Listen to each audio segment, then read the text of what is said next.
Good morning বন্ধুরা, তোমরা সবাই কেমন আছো? আমিও ভালো আছি। আজ এখন থেকে আমার ব্লগটা শুরু করলাম।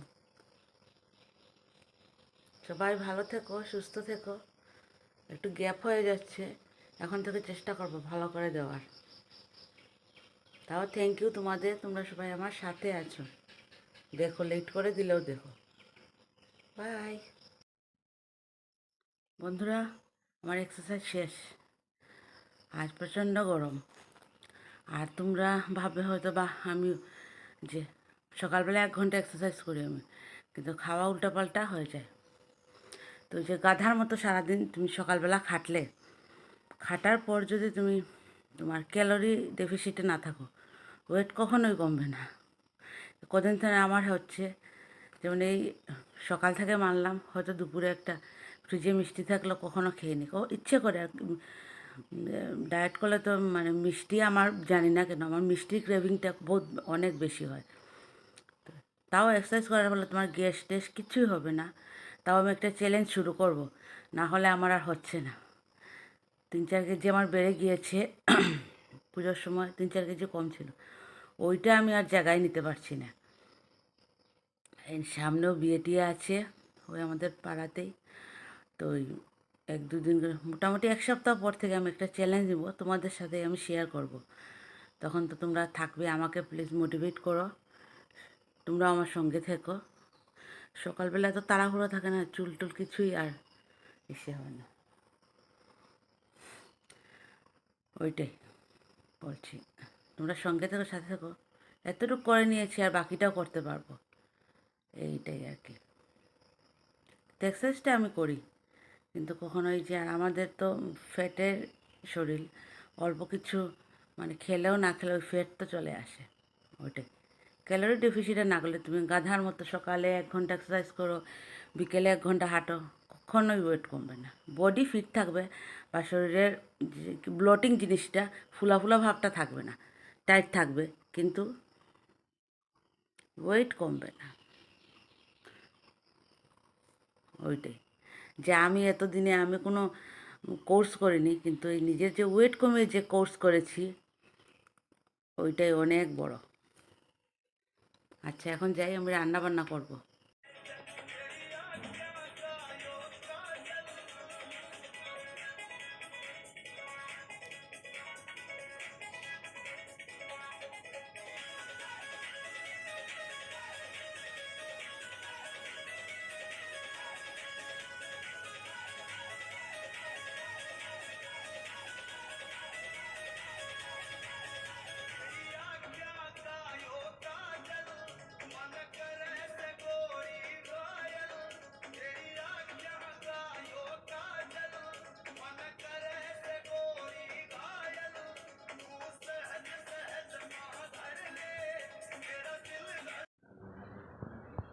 তারপর বন্ধুরা দেখো, আমার ছেলে কালার নিয়ে বসেছে। ঘুম থেকে উঠেই ও কি একটা স্কেল আছে, ওই স্কেলটা কালার করবে। কি পেন নিয়েছে, ব্রাশ নিয়েছে, রাত্রে স্বপ্নে দেখেছি কিনা জানি না।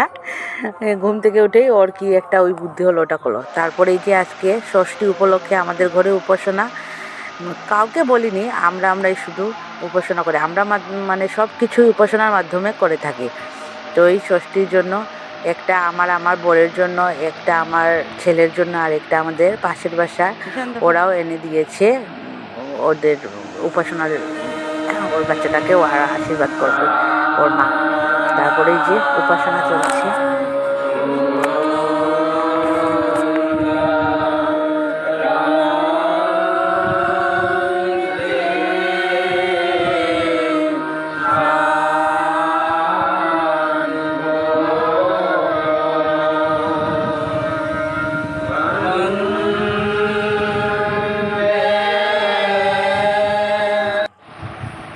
তারপরে এই যে মোনা, এই যে এখন বাবা মনির অঞ্জলিটা দিবে, তারপরে আমরা সবাই অঞ্জলি দেব।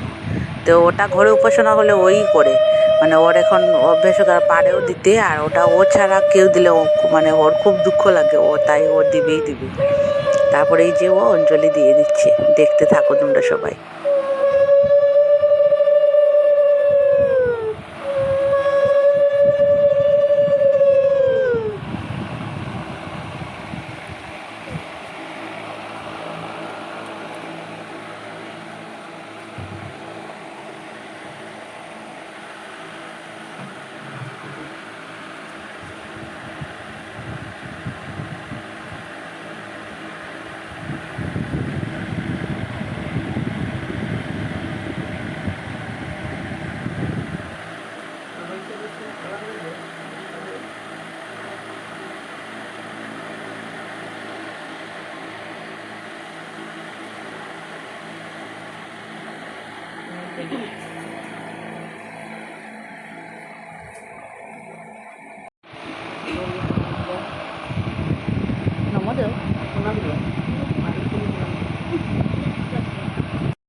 এই যে মা আমাদেরকে আশীর্বাদ দিচ্ছে আর ওই টাকাও দিয়েছে।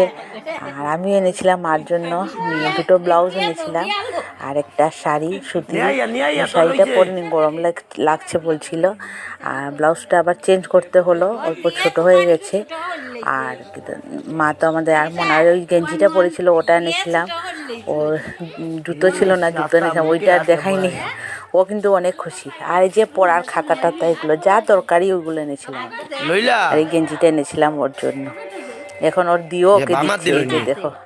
তাহলে এখন হাতে প্রসাদ খেয়েছো তো, এই হাতটা দিয়ে আর টাকাটা ধরবে না, তাই প্যাকেটে দিয়ে দিতে বললো।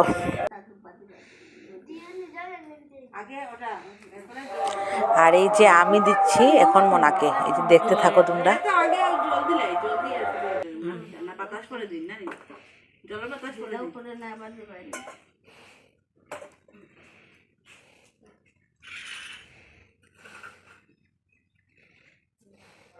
আজ শাড়ি পরে উপাসনা করাটা উচিত ছিল, কিন্তু সকালবেলা না এত তাড়াহুড়ো। আর এগুলো কি বলবো, এগুলো বাহানাই, মানে আমাদের এত অভ্যাস হয়ে গেছে শাড়িটা না পরে, অকেশনালি শাড়ি পরে পরে বিয়ে টিয়েতে পরা হয়, না হলে তো এই যে ঘরে এইগুলো পরি। আর তার জন্য এই যে শাড়িটা পরা অনেক যেমন মাথায় চাপ হয়ে যায়, কিন্তু এটা ঠিক না। আমাদের কালচার রক্ষা করতে গেলে তো পড়তে হবে, কিন্তু কি করবো বন্ধুরা, মাফ করে দিও। আর এই যে শর্টকাট, তাই চুন্নি একটা মাথায় দিয়ে দিয়েছি, ঠাকুরের সামনে তো মাথায় কাপড় না দিয়ে যেতে হয় না। এই যে এখন আমি মোনাকে দিচ্ছি, দেখতে থাকো।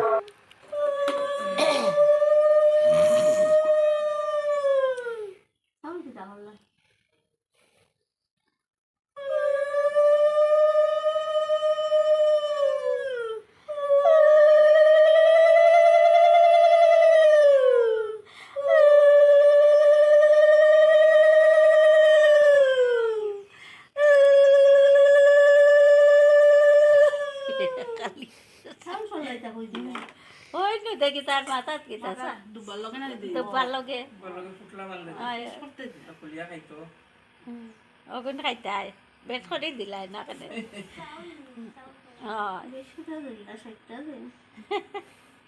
হে বইয়া বইয়া চাবাই ষাটটা চলা ষাটটা চাউল নে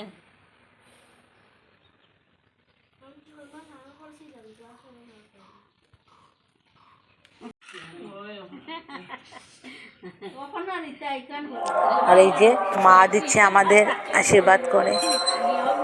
আর কি আমরা বসে গেছি, আমার বর তো একদম পুরো বাঙালি সেজে গেছে। না ও তো পড়েই, ধুতিটা তো পরে উপাসনাতে আমাদের তো পড়তে হয়, পরে ও বাবাও পড়ে। আর আমি তো এই যে শর্টকাট, ও কখনো বকেও আমাকে, তোমাকে তো আর শাড়ি পরতে দেখি না। কী আর করবো বলো, তাড়াহুড়ার মধ্যে থাকি, তখন এই যে কোথাও যাব তখন চট করে আচ্ছা যাও, এটা বাহানাবাজি করে লাভ নেই, এগুলো সব বাহানাই। আগে তো আমার মা তো এখন রিটায়ার করেছে, মা তো টিচার ছিল, তো মা তো শাড়ি পরে স্কুলে গেছে, মা তো আর বলেনি শাড়ি পরে যেতে লেট হয়। রান্না বান্না সব কিছু করে অনেক মা কষ্ট করে গেছে। প্রথম যখন চাকরি পেয়েছে মা সাইকেলে করে যেত, 6-7 কিলোমিটার সাইকেল চালাতো। তখন আমি ছিলাম একদম ছোট, আমাকে রেখে যেত আমার ঠাকুমার কাছে, ঠাকুমাও থাকতো। তারপর আমি বন্ধুরা বলতে গেলে আমি আমার পাড়াতেই বড় হয়েছি আগে, কারণ আগের যা লোক ছিল তাই আমার পাড়াতে এখনও সবাই আমাকে খুব ভালোবাসে, কারণ ছোট থেকে দেখেছে তো। আর সবার কাছে কারণ মা স্কুল চলে যেত, এর ঘরে ওর ঘরে স্নান করে নিত, খাইয়ে দিত। কিন্তু আগের যে লোক ছিল, যা পরিবার আমাদের পাড়াতে এখনও তাও সবাই সবাইকে খুব ভালোবাসে, কিন্তু চট করে কেউ তো বাচ্চা এরকম রেখে যাবে না, বা কত ধরনের কত সমস্যা হয়। কিন্তু আমাদের পাড়া অন্য পাড়া থেকে অনেক বেশি ভালো। যখন আমার বিয়ে হয় তখন আমার একজন রিলেটিভ এসেছিল আমার বিয়েতে। ও বলছিল যে মেসো বলে রিম্পির তো ভাই নেই, কিন্তু ওর বিয়েতে ওর তো দেখছি ভাইয়ের অভাব নেই। আমার পাড়ার দাদারা মানে পুরো নিজের ভাই থেকেও অনেক বেশি। আর তো আমার জেঠুতো দাদারা তখন এখানে ছিল না, এখন তো ওরা পাশেই থাকে, ওরাও সবসময় আসা যাওয়া করে। আর আগে তখন তো ওরা তখন এখানে থাকতো না, তারপর ওরা এসেছে, এসব করে তখন মানে আমাদের এখনও পাড়ার সম্পর্কটাই আলাদা।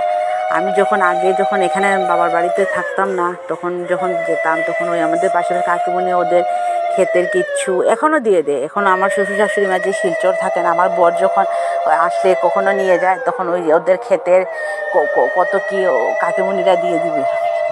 এসবগুলো ওরা ওদেরকে দিয়ে দিও, ওরা খাবে। এই তো এসবই মিলেমিশে থাকতে হয়। আর এই যে সকালের টিফিন দেখো, আর চাউমিন খাওয়া হলো।